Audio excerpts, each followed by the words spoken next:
Shalom a todos, amigos, Laila Toble Kulam. Espero que todos se encuentren muy bien.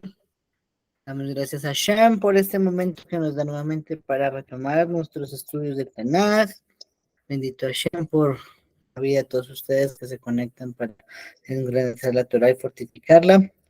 Y bueno, vamos a dedicar este estudio del Tanakh para la Refuah Shelema de Itzhak Gutiérrez Ben Ruth, que Hashem Itbarak le dé Refuah Shelema, Refuah Nefesh, Refuah Guf, junto con todos los enfermos de Am Israel. Bueno, muy bien. Estamos ubicados en el libro de Shmuel. ¿Listo? Shmuel Aleph. Y estamos en el capítulo 8. ¿Listo? Inicia este capítulo en el Tanakh contándonos que Shmuel envejeció y que por lo tanto él procedió a llamar a sus dos hijos como jueces sobre Israel. Sus nombres eran Joel y Abdías. ¿Sí? Muy bien. Ellos, dice el Tanaj, no siguieron los caminos de su padre, aceptaban sobornos, pervertían el juicio y por lo tanto el pueblo no estuvo de acuerdo con esos nuevos jueces que había en Eretz Israel. Así pues que se acercan al profeta Shmuel y le dicen, ya estás viejo, tus hijos no andan en tus caminos, entonces más bien, nómbranos un rey que nos juzgue como todas las naciones. Y entonces en ese caso nos dice el Tanaj que el profeta Shmuel se pone muy triste y se pone muy disgustado, ¿cierto? Y fue y oró delante de Akadosh Baruj Hu, y Hashem le dice, no tienes por qué llorar, escucha la voz del pueblo y haz lo que ellos dicen, porque no te están rechazando a ti, me están rechazando a mí. Eso tiene un significado muy importante que vamos a estudiarlo ahorita. Y luego, entonces, está Hashem diciéndole que siga lo que el pueblo le está pidiendo y que les dé, eso sí, las indicaciones de qué es lo que va a ser un rey de Israel. ¿Listo? Y así en ese orden de ideas, entonces el profeta Shmuel empieza diciéndoles que les va a nombrar una persona que tendrá el derecho sobre todo y que pueda hacer, en resumidas cuentas, para no ampliar todos los detalles, todo lo que le venga en gana. Esa era una de las leyes que tenía el rey de Israel, estaba por encima del bien y del mal, digámoslo de esa forma. Él podía hacer, deshacer, y por lo tanto, no era, digamos, conveniente para Israel la figura del rey. Sin embargo, a Israel lo pidió, Hashem lo facilitó, pero nos dejó claro que el rey se iba a llevar a los varones para la guerra y a las mujeres las iba a poner a hacer labores domésticas, ¿sí? Y entonces, en ese orden de ideas, eh, empieza Shmuel, ¿cierto?, a darle un regaño a Israel, no solamente dejándole en claro las funciones que va a tener el gobierno, sino que aparte todo el mundo tendrá que tributar. Hasta el momento no había tal tributo. Cada año se daba el medio shekel, el donativo normal, pero una vez al año nomás, aparte pues ya el maaser, el diezmo que cada uno daba y lo voluntario. Pero ahora, aparte de esas cosas, está diciéndonos el profeta Shmuel que de todo lo que tengan, el rey va a tomar también una décima parte. ¿Sí? Entonces, digamos que ahí se crea esa figura de impuestos y esa figura de que se crean fondos públicos para ser administrados por alguien y que la persona pues va a hacer lo que Hashem escoja. ¿Sí? Entonces, Shmuel, después de este pequeño regaño, ¿cierto? Envía a todo el mundo hacia sus casas. Vamos a analizar un poquito este capítulo que nos quiere enseñar. ¿Listo? Lo primero que nos está enseñando, dice la Gemara en Masechet Tanit, que Shmuel envejeció prematuramente. ¿Sí? Porque, según los cálculos que se pueden lograr hacer con el Tanaj, no tenía sino 52 años cuando falleció. Pero ya con 52 años nos está diciendo que era viejo y entrado en años. Y esa frase es significativa, porque normalmente pensamos en alguien, todos conocemos a alguien que tiene esa edad o está cerca. 52 años, pues no es para que esté una persona muy acabada, que digamos, ¿cierto? Sin embargo, aquí con Shmuel ya nos está diciendo que estaba muy viejito. Esto mismo se va a decir más adelante sobre el rey Shlomo. El rey Shlomo también vivió 52 años, igual que el profeta Shmuel. Y por lo tanto, el envejecimiento les llegó por algo, ¿cierto? Vamos a recordar rápidamente uno de los motivos por el cual el envejecimiento viene prematuramente sobre una persona, tiene que ver por sus hijos. Lo vimos con Elí un tiempo atrás y ahora lo estamos viendo acá con Shmuel. Entonces, el Tanaj nos está diciendo, sus hijos no siguieron los caminos de su padre. Y por lo tanto, él se envejeció porque tenía que todo el tiempo estar peleando con los hijos. Ok, ¿qué significa que no andaban en sus caminos, no? El Midrash, en este contexto, juzga muy para bien a los hijos de Shmuel, ¿sí? Recordemos algo, cuando más atrás el Tanaj nos dijo que los hijos de Eli tomaban las mejores partes y se acostaban con las mujeres del pueblo, aprendimos al final que no era tan así, simplemente que la escritura lo considera de esa forma porque no estuvieron actuando conforme a la ley, no que fueran explícitamente pecadores en ese asunto.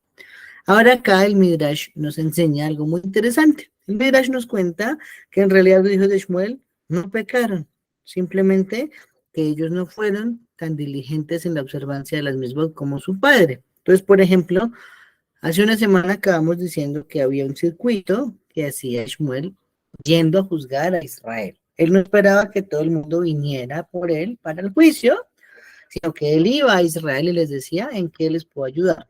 Entonces eso fue algo que nadie más hizo, solo lo hizo en realidad el profeta Shmuel. Y sus hijos no lo hicieron de esa forma. Ellos se quedaron quietos en sus ciudades de origen al fin de que no gastaran de sus recursos teniendo que movilizarse a todo lado.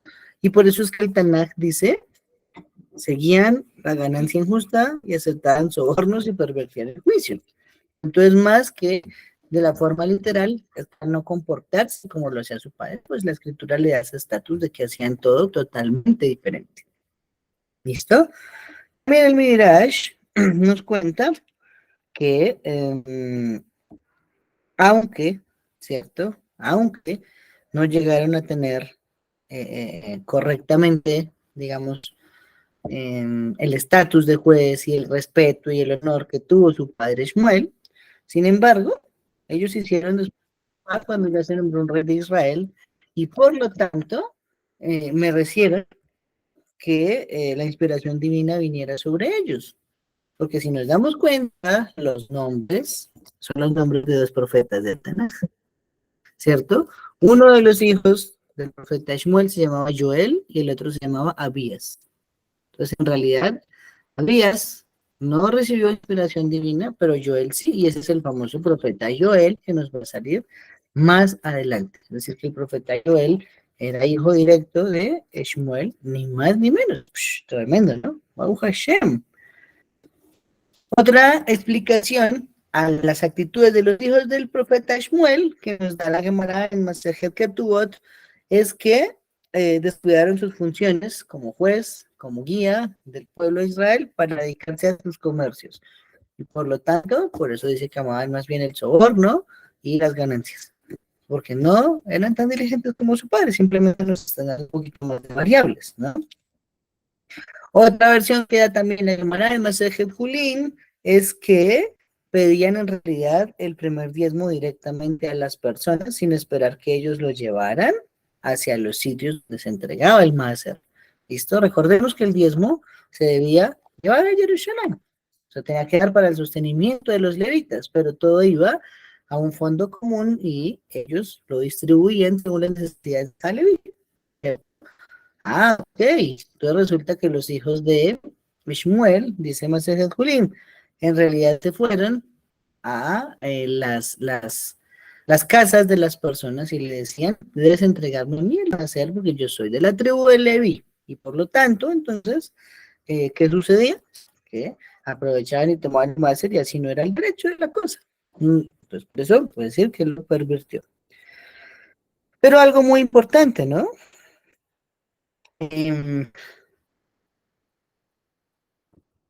al final, aunque una persona pronuncie una maldición que puede parecer ligera o, ¿cómo se dice? O apresurada, en realidad se puede llegar a cumplir, ¿cierto? Ya vimos eso en el par de Torah cuando estudiamos sobre Abimelech, que pronunció una maldición sobre Sara, y pues Isaac no terminó ciego, ¿cierto?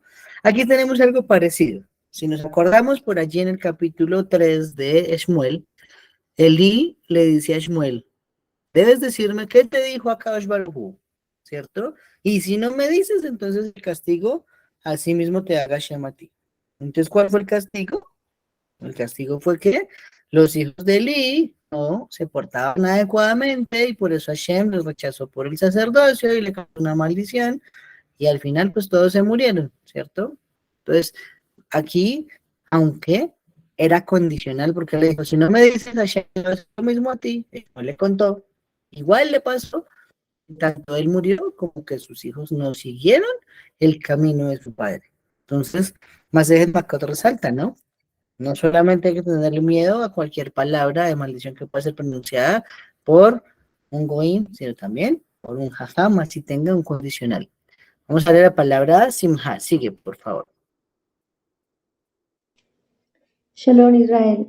Israel, tú dices que Joel, el hijo de Shmuel, puede ser el profeta que aparece dentro de los profetas menores, pero entonces dice que Joel es hijo de Petuel. Entonces, ¿estarán hablando del mismo Joel? Además que este Joel ya estaba hablando del templo y en la época de Shmuel y pasó no sé cuánto tiempo para que se construyera el primer templo. Tuvo que haber Bueno, pasado como 120 años más o menos, porque fueron los tres ok, reinados que cada uno duró 40 años. ok. Listo. Hay dos respuestas a eso. La número uno es que el Midrash, eso está en Ruth Rabbah, que es la fuente donde lo tomé, y nos dice que Joel es el mismo profeta Joel. Entonces, una explicación, ¿cierto? Puede no ser solamente el hijo, sino puede ser el nieto. Recordemos que no existen los nietos, existen solo hijos, hijos de los hijos, pero siguen siendo considerados hijos. Entonces, podría ser para tratar de cuadrar con los tiempos del Beth Amikdash, que era el nieto, aunque el Tanakh lo llame hijo, ¿sí? Número dos, en el libro de Joel es llamado por otro nombre, pero perfectamente podría ser el profeta Shmuel. Simplemente habría que ver cuál es el significado del nombre. Recordemos que los nombres que tiene la Torah y el Tanaj muchas veces no son los reales, simplemente son midot, son, ¿cómo se llama eso? Apelativos, calificativos, según las cualidades de cada persona. Entonces, sin embargo, el Midrash, Rabá, Rul Rabá, hoja, capítulo 4 y línea 3, dice que ese mismo Joel era el profeta Joel. Más no Abías, porque el otro se llamaba era Obadía, ¿cierto? Entonces, bueno, sin embargo, lo veremos tal vez más adelante cuando lleguemos a ese libro para aclarar qué fue. Esto, y vamos a leer la palabra a Holmes. Sigue. Shalom para todos. Bueno, habíamos hablado en otra oportunidad que Shemo 20 habla acerca de que los hijos llevarían la maldad de los padres hasta la tercera y cuarta generación, pero se habló de que en realidad no es la manera de que los hijos se comportan, pues va a refutar sus acciones en lo que realicen, ¿no? Pero si uno va a Ezequiel capítulo 18, allí sí dice claramente que los hijos no pagarán por la culpa de los padres, ni los padres por la culpa de los hijos. Entonces, ¿qué tiene que ver lo que estos muchachos hicieron para que envejecieran entonces sus padres y esto afectara a sus padres? Y el Taná está diciendo claramente que no tiene nada que ver lo que hagan los hijos o lo que hagan los padres, cada uno tiene que responder por su propia culpa. Ok, bueno, entonces eso está muy interesante porque si tú te das cuenta, son dos conceptos diferentes. Uno sería el morir, el que la sangre de uno se derrame por culpa de su hijo, pero el otro es el envejecimiento que puede producir. Aquí en el contexto del Tanaj, del caso puntualmente de Shmuel, nos está diciendo es que su envejecimiento prematuro, más no su muerte, se debió a la preocupación que le causaban sus hijos. Entonces, claro, toma uno la Torah, el Tanaj, y se saca que son 4 las causas que producen un envejecimiento prematuro. ¿Listo? Vamos a verlas. La primera es tener hijos malvados. ¿De dónde lo sabemos? Del profeta Shmuel, ¿sí? Otra es hacer la guerra. ¿De dónde lo sabemos? De Yehoshua, que hizo la guerra muchos días, dice el Tanaj, y el siguiente versículo dice, Yehoshua era anciano, entrado en días. Otra es tener esposas malvadas, una mujer malvada. ¿De dónde lo sacamos? Del rey Shlomo, que nos va a decir en el libro de Melahim que se casó con 1000 mujeres, y el siguiente versículo dice, y Shlomo era un anciano entrado en días, causa envejecimiento prematuro. Y otra causa que causa el envejecimiento prematuro es el miedo. ¿Por qué? Lo sabemos por David, cuando vio al ángel de la muerte, en donde ahora está construido el Bet HaMikdash después de una plaga, y el siguiente versículo nos dice que, después de que dice que David tuvo miedo, nos dice, y David era un anciano, entrado en años y no se calentaba en sus pies, tuvieron que contratarle, avisarle a su namita para que le calentara los pies. Entonces, digamos, no es mencionar que murieron, porque la Torá es muy clara diciendo que ni el padre cargará el pecado del hijo, ni el hijo el pecado del padre, sino está diciéndonos que el envejecimiento, las arrugas, las canas, esos signos de vejez se incrementan de una manera exponencial cuando uno está expuesto a esas 4 situaciones, ¿vale?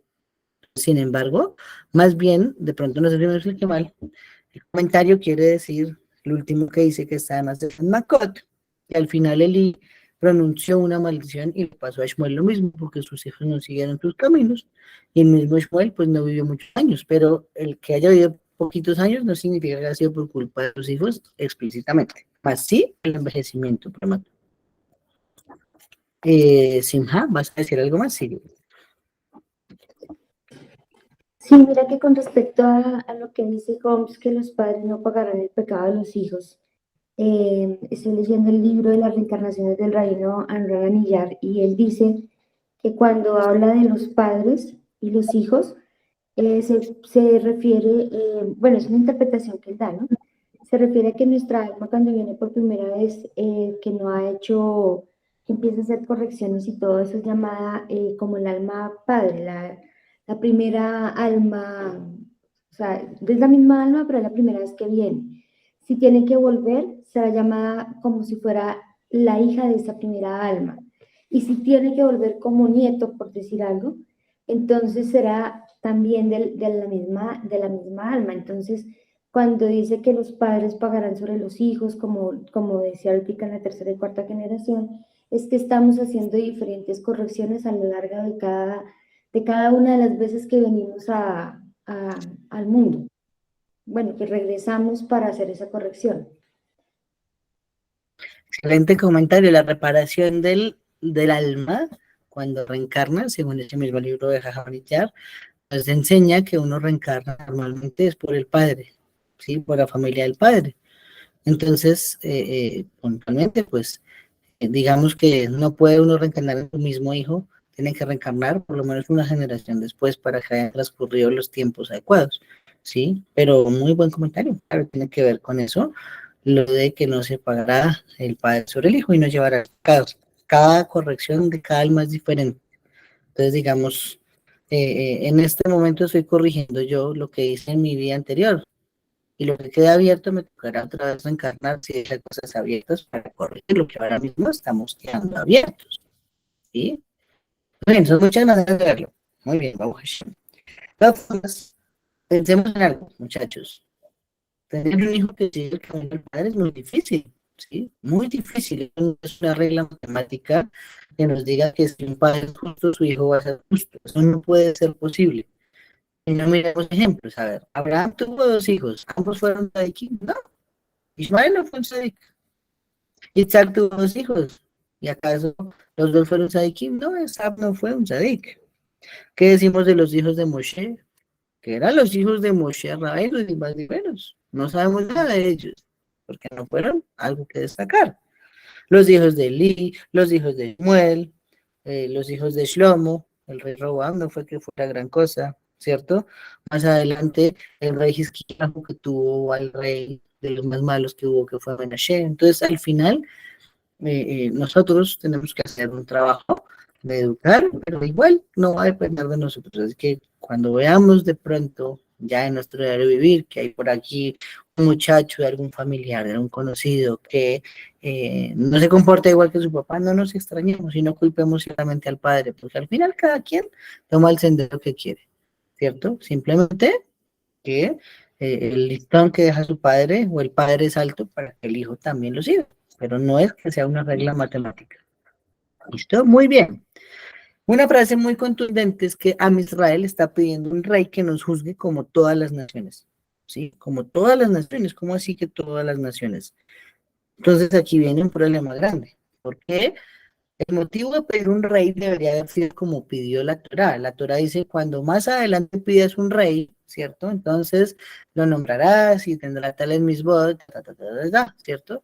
El pueblo debería haber dicho, vamos a cumplir la mitzvah de nombrar un rey de Israel, hagámoslo. Pero no, ¿cómo son las palabras utilizadas? Un rey que nos juzgue como tienen todas las naciones.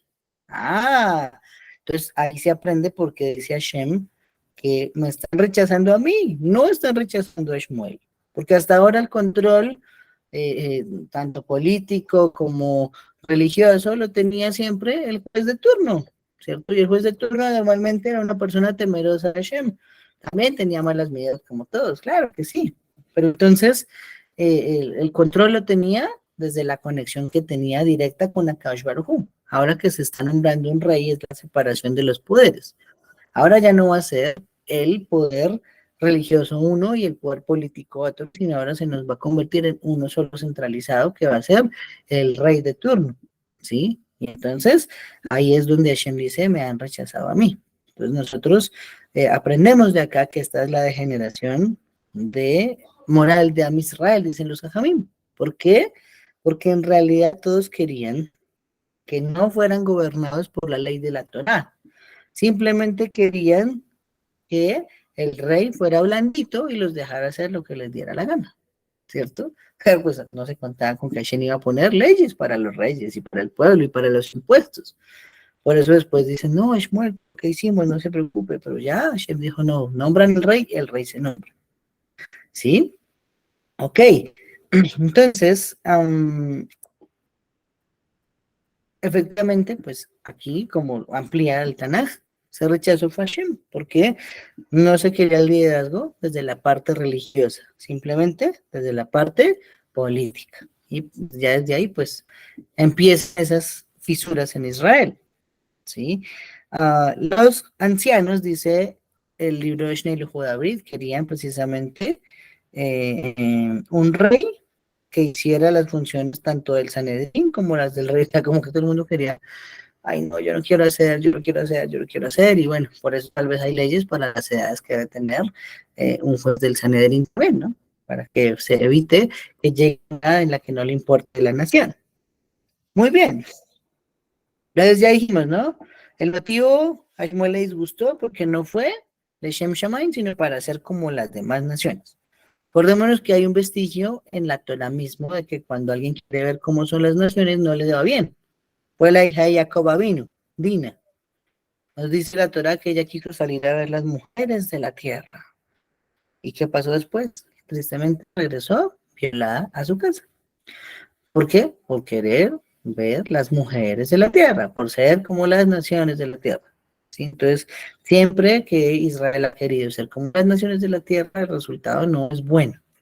¿Sí? Y si pensamos la monarquía, no es que hubiese sido muy buena. Shaul duró 2 años de más de rey. David y Shlomo, bueno, más o menos funcionó Israel. No al 100%, pero funcionó. Y de ahí para adelante, un balagar, un despelote de reyes y reyes y reyes y reyes que hacían y deshacían. Entonces, en realidad, la monarquía en Israel no es que haya sido efectiva, en realidad fue un fracaso. No completo, pero tuvo sus momentos buenos. Ok.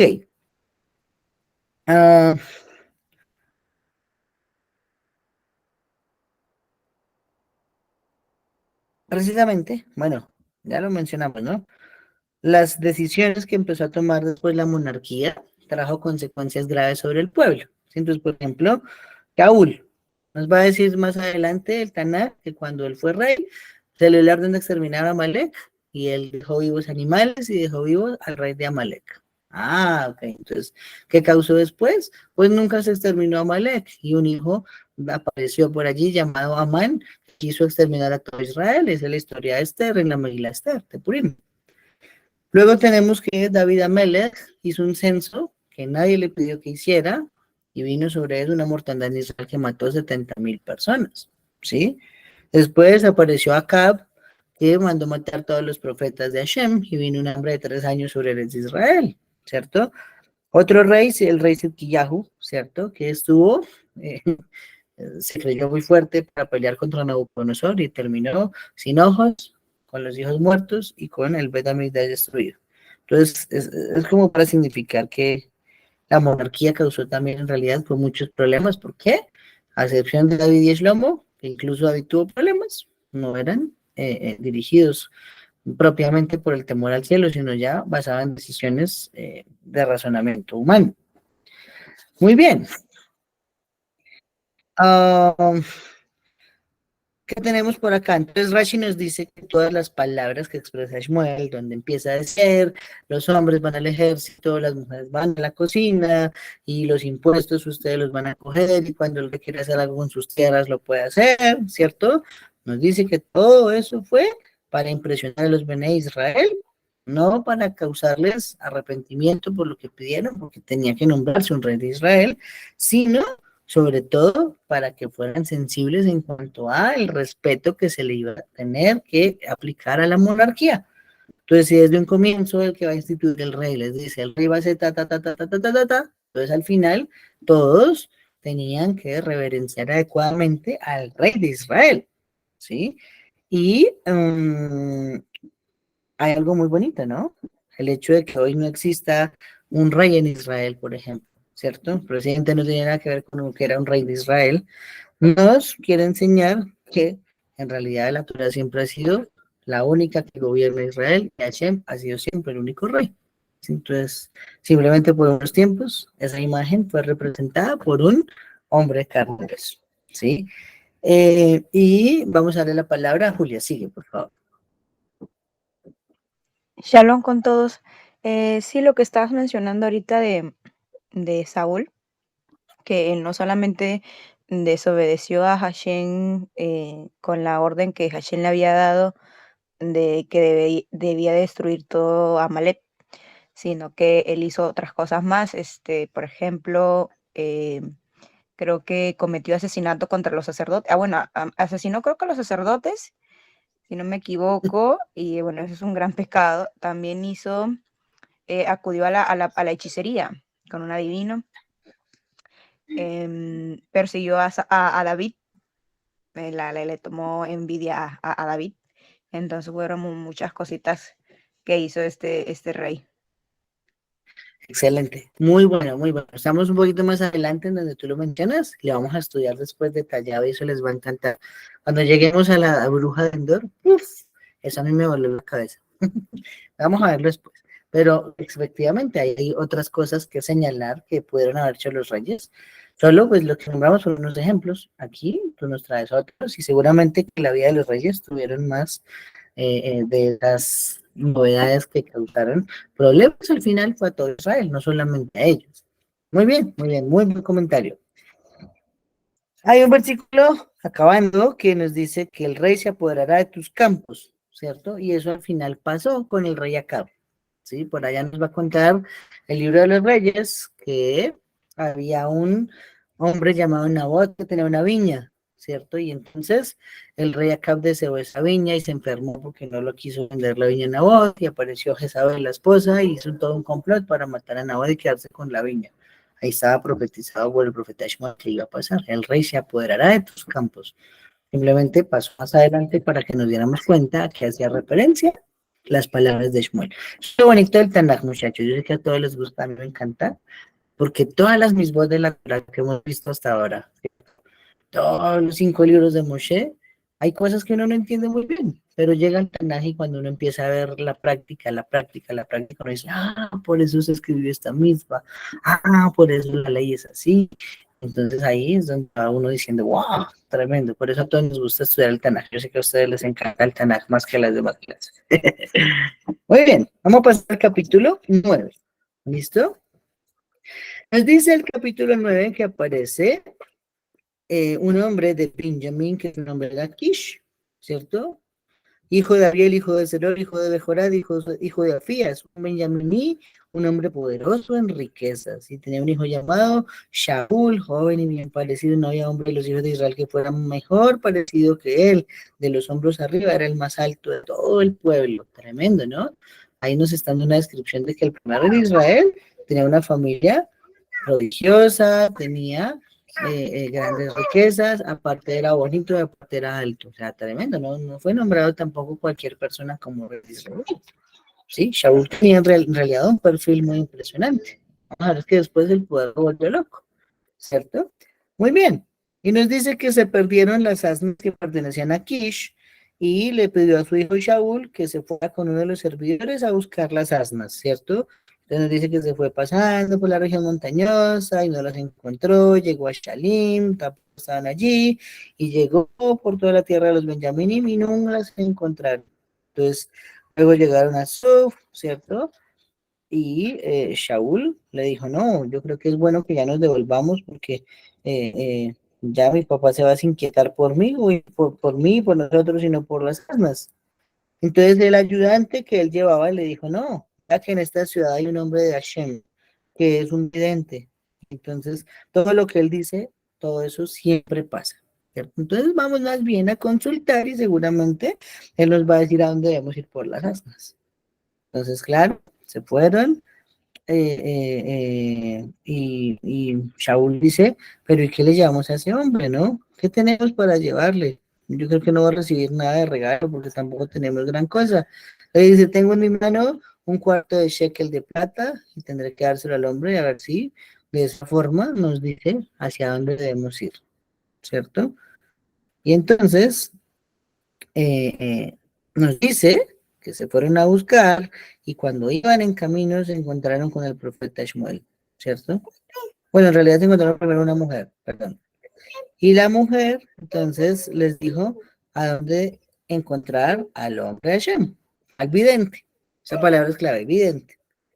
Y por lo tanto, cuando fueron hacia la ciudad, resulta que ahí salía Shmuel para subir a hacer un sacrificio. Y entonces ellos le dice Shaul a Shmuel, estoy buscando a un hombre, ¿cierto? Estoy buscando al vidente, ¿sí sabes dónde lo encuentro? Y entonces Shmuel responde, yo soy el vidente. Oh, y entonces ahí él le confirma que a Hashem ya se le ha presentado y le dijo que iba a llegar Shaul el otro día, que le iba a preguntar por unas asnas y que las asnas le habían sido encontradas y ahora el papá estaba preocupado por su vida y por lo tanto entonces le dijo tienes que volverte a casa de tu padre. Pero entonces lo llevó primero al lugar alto donde estaba haciendo un sacrificio, los invitó a la mesa para que comieran a Shaul y a su siervo y entonces luego después el profeta Shmuel lo va a despedir y antes de despedirlo, pues termina ungiéndolo como rey, aunque ese es el comienzo en realidad, ya el capítulo 10. Listo, vamos a analizar por ahora el 9. Ok, entonces lo primero, nos dice que entonces viene de la tribu de Benjamín, ¿no? Allí viene el rey Shaul. Entonces nos dice que era hijo de Kish, hijo de Abiel, ¿cierto? ¿Qué es eso de Abiel? Entonces nos enseña la Gemara en el Talmud Yerushalmi, más el Shavit, que este Abiel es el mismo Ner, ¿sí? Es llamado Ner. ¿Por qué? Porque él encendía las luces para el público. Entonces, solo por sus méritos, Shaul, su nieto, mereció la realeza. Entonces, estamos diciendo que Shaul tuvo un abuelito llamado Ner, que el Tanakh también lo llama Abiel. Y era porque fue el primero en implementar un sistema de alumbrado público y lo hizo gratuitamente para todas las personas. Entonces, al poder marcar los caminos con luz, dice el Talmud Yerushalmi, ese mérito que hizo de hacerlo desinteresadamente por Israel, le valió para que su nieto fuese el rey de Israel, ni más ni menos. Pues, tremendo lo que puede hacer una obra nuestra con nuestros hijos. ¡Wow! Brutal. Y como así que era bien parecido como nadie más en Israel. Tremendo, ¿no? Hay otra frase, igual en el Tanaj. Es cuando el Tanakh se refiere a Shalom, el hijo del rey David. Esto también dice que era bien parecido y más hermoso que cualquier persona en Israel, ¿sí? No tenía en realidad, dice la Gemara Masechet Sotá, comparación en realidad de lo bellos que eran. Y ahí se refleja un poquito lo bella que era nuestra madre Rachel Imeinu. Sí, Rachel Imeinu era preciosa y precisamente sus hijos eran muy bonitos. Joseph era precioso, David Benjamin era muy bonito, y ahora está diciendo que hasta generaciones después, cuando sale el primer rey de Israel, seguían siendo súper lindos. Y que ni mencionar a Esther la reina, que también era la tribu de Benjamin, descendiente de Shaul, seguían siendo muy bonitos. Entonces, muy interesante, ¿no? Estos genes no se perdieron hasta ese entonces. Ok. Nos dice algo muy interesante, que nadie era tan grande como él en Israel. De los hombros para arriba nadie le llegaba a la estatura. O sea, que era un hombre de gran talla física. ¿Sí?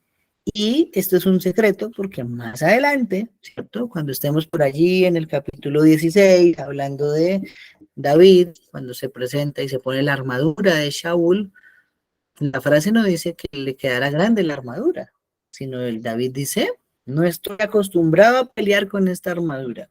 Ah, entonces allí lo que nos está diciendo es que en ese momento, cuando David se pone la armadura del rey de Israel, y él ya había sido ungido con el aceite de la unción por el profeta Shmuel, apenas tiene las armaduras reales, su cuerpo crece al mismo tamaño de Shaul, y queda viendo de uno al otro frente a frente, cuando nadie le daba de los hombros hacia arriba la talla a Shaul, y así Shaul fue que descubrió quién era el famoso ungido de Hashem, que le iba a quitar el reino. ¿Sí? Esto es pues simplemente para resaltar que en este versículo es donde nos dice que Shaul tenía esa talla extraordinaria. Muy bien. Y las asnas se perdieron, ¿cierto? Ah, entonces nos dice el Malvin, solo se perdieron las asnas para que Shaul fuera a buscarlas y conociera a Shmuel y llegara a ser rey de Israel. Si esas asnas no se le pierden al papá, pues Shaul no tiene nada que ir a hacer de Shmuel, y entonces Shmuel no hubiera podido ungirlo como rey de Israel, ¿no? Y esta es una invitación a todos. Pensemos por un segundo, ¿sí?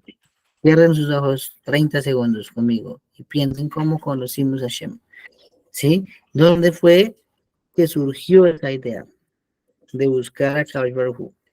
¿Sí? ¿Algún familiar, algún amigo, algún artículo, alguna situación? Es rarísimo, pero tenía que pasar eso para que llegáramos a la Torah, ¿sí? A mí, por ejemplo, les voy a contar mi historia. Un segundo, 10 segundos. Fue un tío que viajó a Israel de paseo nada más. Y el tío cuando volvió, aprendió allá cómo se hacía Shabbat. Entonces un día nos sentó, yo vivía en el campo, en el llano, y prendió las velas de Shabbat y ¡pum! Yo sentí una conexión de inmediato con esas velas.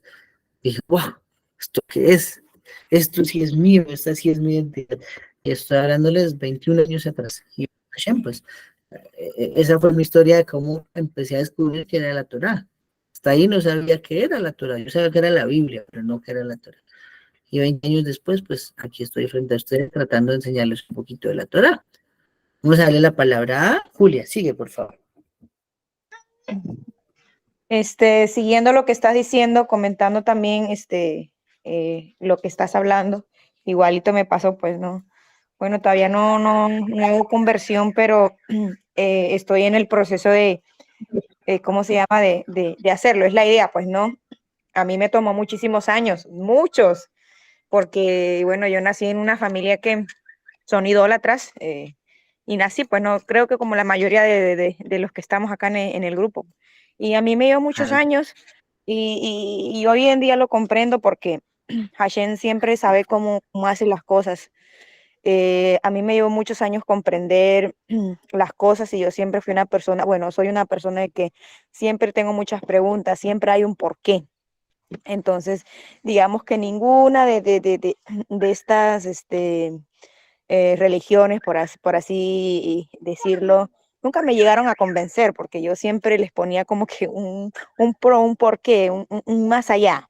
Entonces, me llama mucho la atención lo que estás mencionando del Shabbat, porque esa era una de mis interrogantes. Yo decía, ¿por qué ellos?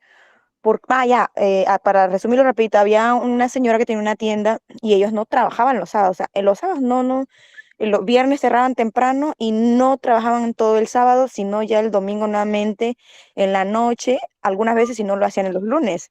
Entonces yo le preguntaba a mi hermana, porque ella es testigo de Jehová, yo le preguntaba, pero ¿por qué no trabajan los sábados? No entiendo, los viernes cierran temprano, que no les interesa vender, y mi hermana nunca me respondía. Entonces yo siempre le preguntaba lo mismo y nunca encontré una respuesta, nunca encontré una respuesta, porque ellos se dan de que ellos dicen mucho que conocen la Biblia, pues, ¿no? Y yo le preguntaba, y nunca me decía con palabras concretas de por qué ellos guardan el Shabbat, por qué no trabajan, o sea, sino que lo que me decía era, no, ellos son muy tradicionalistas, ellos guardan una tradición que ya fue, ya no existe. Y yo, pero no entiendo. Entonces ahí empezaba el problema. Eh, y mira que muchos años me llevó, vine a Perú por muchas razones y acá fue que yo por primera vez escuché la palabra judaísmo. Sí, de los judíos sí conocía, pues, ¿no? Pero cuando me dijeron judaísmo, ¿qué es eso? No, no, no, no, no. Y ahí empezó, pues, no. Y acá estoy y seguiré. Gracias. Bueno, excelente, me gusta escuchar la historia de Baruch Hashem, que son caminos rarísimos, en serio, son misteriosos, pero creo que al final lo que nos define es una frase que dijiste: nada tenía sentido hasta que entré al judaísmo y de repente había una respuesta a todo. Y yo lo hablo en el caso personal porque yo tenía muchas dudas de la Biblia, en serio, muchas, muchas, muchas. Incluso este fin de semana estuve visitando a mis padres en el llano y ellas me hicieron muchas preguntas que yo me hice hace 20 años. Y decían, esto no tiene sentido, la Torah. Y bueno, Baruch Hashem, pude explicarle según el Midrash, según la Gemara, según la Kabbalah. Mis padres se quitaron clipos de encima este fin de semana. Y pues me di cuenta que Baruch Hashem, esa curiosidad fue la que nos llevó a donde vamos. Y sé que seguramente todos acá tenemos una historia muy parecida de cómo llegamos al camino de la Torah. Es para que nos demos cuenta que Shaul empezó con unas armas perdidas. ¿Sí? ¿Quién iba a decir por unas armas perdidas va a volverse rey de Israel? Pues nadie lo hubiera hecho. Era totalmente improbable. Y así, cada uno de nosotros con su historia. Muy bien, Hashem. Nos dice el versículo 5 que llegaron a Suf, ¿cierto? Una ciudad llamada Suf. Nos dice Rashi que nunca existió una ciudad llamada así en Israel, ¿cierto? Sino que más bien Suf viene a significar vidente, simplemente para relacionarnos con Ramá, la ciudad donde vivía Shmuel. Entonces, como él vivía en la ciudad de Ramá, el Tanakh le dio el nombre de Suf, porque Suf significa vidente, la tierra del vidente. ¿Sí? Una manera interesante de mencionarlo. Es eso, el mérito es a Shmuel. Y luego, ¿cierto? Tomaron la idea de consultar al hombre sobre el viaje, ¿no? Y ya tratando de ver la ciudad de origen de Shaul hasta Ramá, donde estaba Shmuel, eso tenía un espacio grandísimo de viaje. Y normalmente un burro no recorre largos viajes. Un burro es de fuerza, pero no de resistencia larga, ¿cierto? Eso tiene más fuerza que todos los animales, pero es de viajes cortos. Entonces acá como así que andaron y andaron y andaron. Entonces ahí está, un poquito, tratando de explicar Rashi la manera en que Shaul tenía que llegar a conocer a Shmuel en ese día. ¿Sí? Es algo claro, no es inexplicable porque andaron y andaron, simplemente los pasos de Hashem los llevó hasta acá. Eso dijo una vez el Jajam a Rabban Yar, ustedes saben que es mi rabino favorito. Él dice, todo lo que has hecho y todo lo que tendrás que hacer en el futuro, el Yetzer Hara te llevará a ellos sin lugar a duda. Si estamos destinados un día a ser multimillonarios, nuestros pies nos van a llevar allá. ¿Sí? Es el Yetzer Hara que nos tiene que poner en ese sitio. Y vendrán pruebas de otro tipo. Si estamos destinados a viajar a Jerusalén en un año, bueno, para la próxima pesar, allá estarán nuestros pies. Pero al final, dice así también la Gemara, Yetzer Hara usará tus pies para llevarte a donde debes estar según la voluntad divina. Entonces, muchas veces decimos, uy, yo hubiera hecho esto, hubiera decidido de esta forma, no lo hubiera hecho así. No, es imposible. Así tiene que suceder porque así dijo que así debía pasar. ¿Sí? Tremendo. Ahora, el Midrash nos cuenta que hay 10 personas que son llamadas hombres de Hashem en todo el Tanaj. ¿Listo? 10 veces usa esa frase el Tanaj. La primera vez que lo utiliza es refiriéndose a Moshe Rabbeinu. ¿Sí? Nos dice el Salmo 90. Tefilá le Moshe, Ish Elohim. La oración de Moshe, el hombre de Hashem, el hombre de Elohim. La misma frase se usó sobre el Cana en el capítulo 2 de este libro. Sobre Shmuel se está usando acá, el hombre de Hashem, en el capítulo 9:6. Se usará sobre David, el libro de Nehemías 12:24. Se usará sobre el profeta Ishmael en 1 Reyes 12:2. ¿Sí? Él fue uno de los profetas que regañó al rey Shlomo. Se usará sobre el profeta Ido en el capítulo 13 de 1 Reyes, también Ish Elohim, hombre de Hashem. Sobre el profeta Eliyahu Anabí, sobre Elisha también, su discípulo, Eliseo, sobre el profeta Amós, en 2 Crónicas 25:7, hombre de Hashem, y sobre el Mashiach, que también será un Ish Elohim. Entonces solamente ellos 10 fueron llamados por todo el Tanaj como Ish Elohim. Muy bien. Algo muy interesante es que ellos se preocuparon por darle una paga a ese famoso vidente, ¿no? Y es porque precisamente pensaron que quizá Shmuel les iba a cobrar, ¿cierto? Entonces dijeron, pues bueno, si es un vidente, cobrará por su habilidad.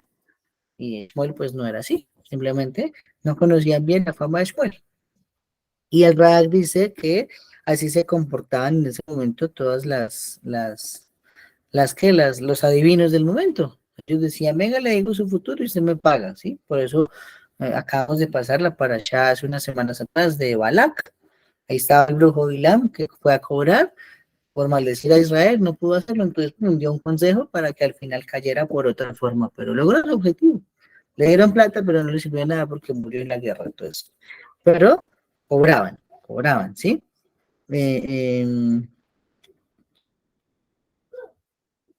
También, ok, se llamaba un vidente, ¿sí? Porque precisamente el profeta Shmuel tenía la capacidad de ver el futuro, ¿sí?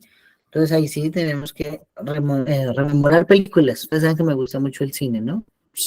En el cine yo aprendo más Torah que a veces estudiando los libros.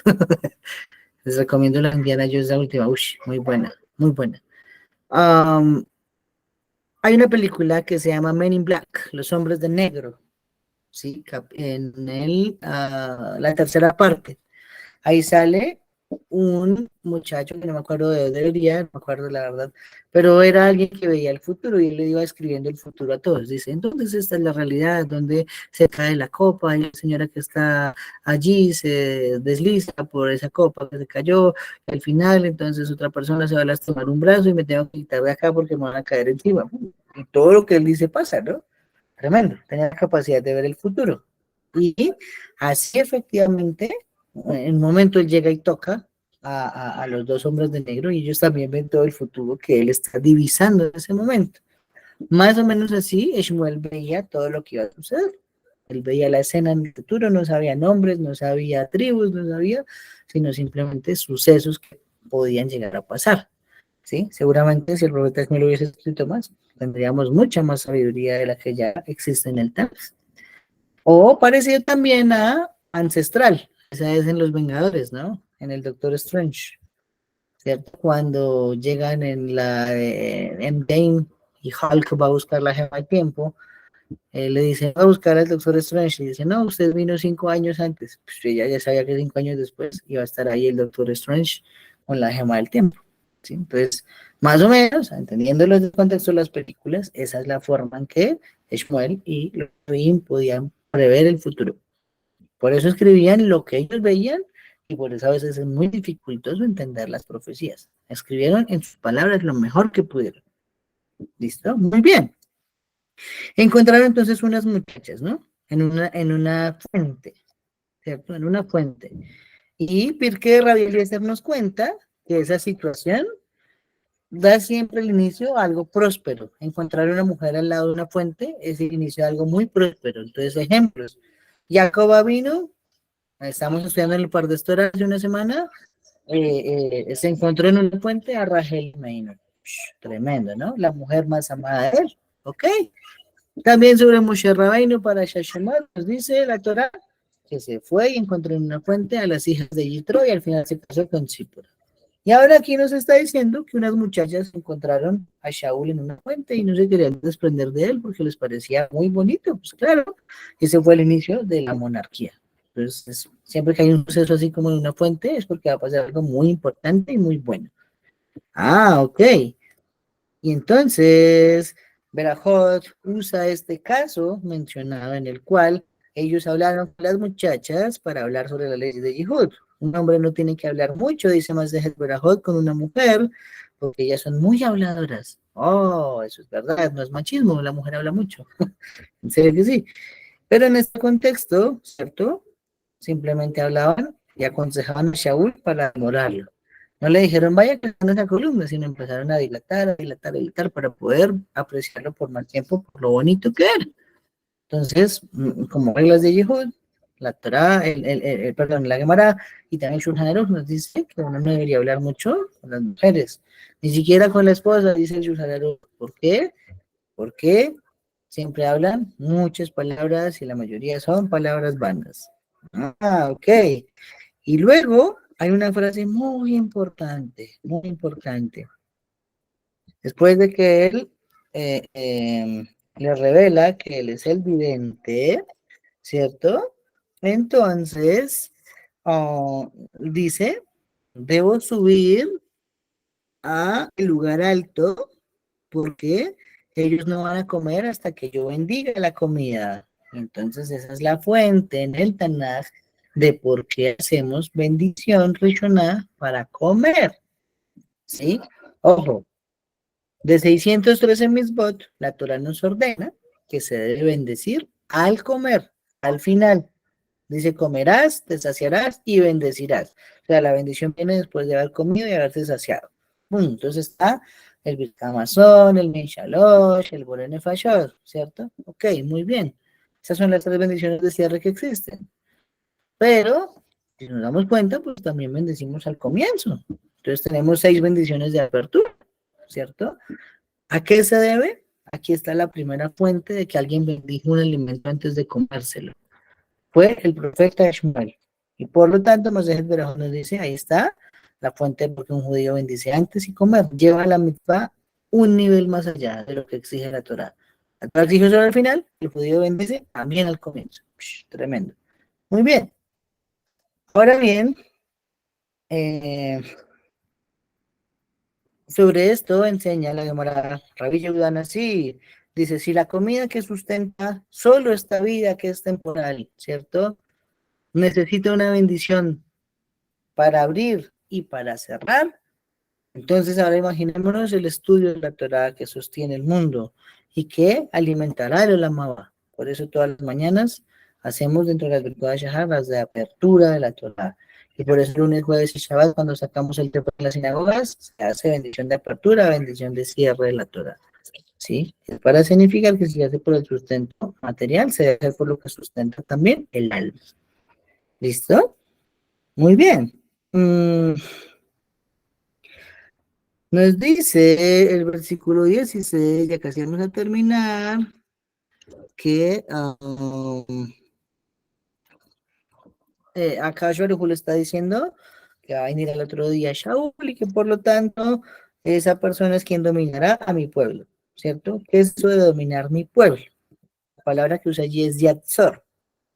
Dominará a mi pueblo quiere significar que la función de un rey no solamente es gastarse los impuestos de la mejor manera, como tiene que hacerlo efectivamente, sino que en situaciones donde hay una guerra, ¿cierto? El ejército está al frente y tiene las armas y podría hacer y deshacer como quisiera, es una mitzvah del rey refrenarlos a todos, ponerles un frenito y un límite para que no se pasen de sus funciones. Entonces, eso era que siempre el rey iba a la guerra. Si no iba el rey a la guerra, entonces se iba a despelotar el ejército haciendo lo que quisiera hacer. Pues por eso fue establecida esa frase por parte de Hashem. Ahora muy bien, algo muy importante, ¿no?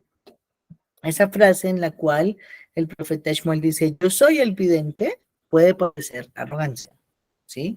No dijo ninguna mentira, él era el vidente. Pero, dicen los amigos, ¿no? Pudo haberle dicho, vamos a la casa del vidente y haberlo llevado hasta su casa, y ahí sí ya él hubiera deducido, Shaul, pero pues que era precisamente el vidente, el mismo que lo estaba acompañando, ¿cierto? Pero no, acá en este caso, como él dio una frase que pudo parecer arrogancia, aunque no dijo ninguna mentira, entonces la inspiración divina se apartó de él por un momento. Y tenemos 4 casos en el Tanaj que ya hemos estudiado. Bueno, hemos estudiado 3, ¿no? Primero, tenemos a Moshe Rabbeinu, ¿sí? La parasha pasada nos dice que llegaron las hijas de Zelofejad, en la parasha Pinjas, lo acabamos de estudiar este Shabbat. Y las hijas de Zelofejad pidieron la herencia y dice que Moshe no sabía qué hacer, fue a consultar a Hashem. ¿Por qué Moshe no sabía qué hacer si él recibió la Torah? De hecho, el Midrash dice, Moshe ya había enseñado toda la Torah, no se acordaba de ella. Entonces, la respuesta que nos da por allí el Midrash Rabbah es que, como él dijo, nombró jueces de 10, de 50, de 100, de 1000, dijo, todo caso que les quede difícil, me lo traen a mí. Tampoco dijo nada que no fuera cierto, era totalmente correcta la afirmación, pero por parecer arrogancia tal vez, entonces, simplemente la inspiración se apartó de él por un momento y no supo qué hacer con las ideas de Zelofejad. Caso número 2 es este de Shaul, ¿cierto? Caso número 3 va a venir más adelante con David Amelech. David Amelech dijo que la Torah era muy dulce a su paladar, las mismas eran muy dulces a su paladar. No recuerdo el número del salmo, pero no lo sé. Entonces dice Rabbeinu Ben-Hayé, como dijo que las mismas eran tan fáciles como comer miel, como que no son difíciles, ¿cierto? Entonces, la inspiración divina se apartó de él y enseguida ordenó cargar el arca del pacto en vez de llevarla al hombro sobre un carro empujado por vacas. Y eso causó un muerto en el Israel. Uzá, que fue y le puso las manos al Arón Kodesh para que no se cayera al piso. Entonces la inspiración divina se fue de él. Dice Rabbeinu Jair, es una laja que saben todos los niños, ¿para qué eran las varas? Para cargar el arca. Pero David se le ocultó en ese momento la inspiración divina. Número 3. En los jueces, la única juez mujer que hubo en el Israel, Débora. Dice en el canto de Débora, el Tomer Débora, nos dice que yo soy la madre de Israel. Y durante 3 versículos, tiene una canción compuesta que es todo el canto de Débora y que ya lo estudiamos en su momento. Hay 3 versículos que parece que no están coherentes con los demás. Los demás estaban con inspiración divina, con profundidad, con mensajes grandes. Y luego hay 3 versículos, ¿qué es eso que esta señora está diciendo, no? Bueno, entonces viene y dice los David, como dijo yo soy la madre de Israel, también la inspiración se apartó de ella por un momento, es el que volvió a decir una frase que era para que volviera la inspiración ahí, ¿sí? Entonces, al final, hay que cuidar nuestras frases para que no parezcan arrogantes, así sean verdad. ¿Listo? Muy bien. Sobre los ángeles de Sedom también. Ellos dijeron, hemos venido a destruir este lugar. Es una arrogancia. ¿Sí? Y no era falso. Puede parecer arrogancia. Entonces, sobre ellos, esos ángeles, dice el Midrash Bereshit, que esos ángeles se quedaron 138 años acá en la tierra sin poder regresar al trono celestial. Solo pudieron ascender cuando Jacob llegó a Betel y vio la escalera del cielo. Ahí fue donde subieron esos ángeles. Esos eran los famosos ángeles que subieron por la escalera de Jacob. Se quedaron 138 años exiliados por haber dicho, es que venimos a destruir a Sedom. Entonces, cuidemos nuestras palabras. Esa es una invitación que nos hace el Tanaj. Y ya cerrando, nos quedan los versículos. El versículo 22 nos dice que invitaron a Shaul al banquete y que Shmuel entonces los puso a la cabecera de la mesa. ¿Sí? Ese lugar tan importante que es la cabecera de la mesa. Rashi nos dice que de ahí aprendemos que siempre la persona más importante en una comida debe estar sentado a la cabecera de la mesa, porque ahí Shmuel estaba, ¿cierto? Como el gran juez de Israel, pero ahora se iba a sentar el rey de Israel, y por encima del rey de Israel no hay nadie en importancia en el pueblo judío, ¿sí? Después del rey de Israel sigue el Cohen Gadol. Entonces, tiene que honrarse de esa manera una persona en la cabecera de la mesa. Y, ok,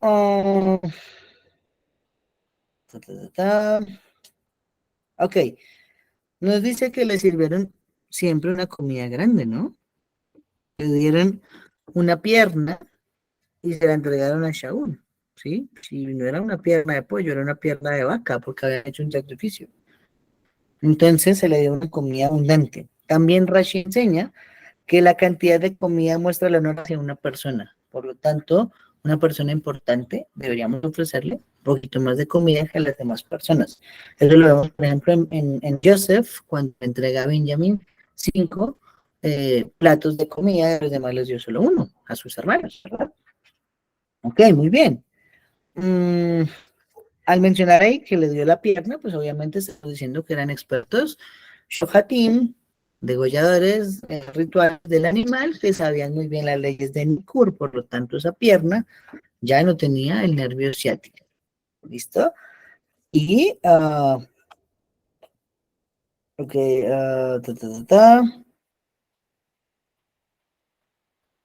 no, esto sería, en este caso, el final del capítulo 9.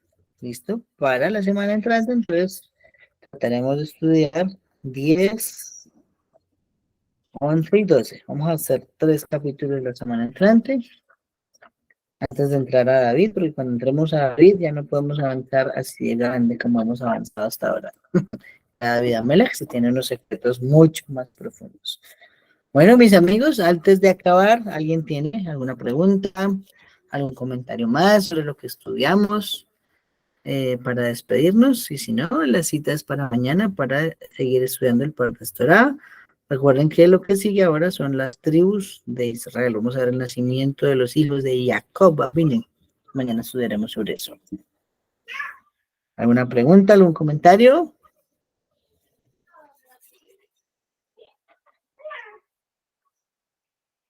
Bueno, creo que no. Entonces, amigos, de mi parte, la isla Toble Kulam. Espero que descansen y mañana nos vemos. ¿Listo? Shalom a todos. La isla Tob, amigos.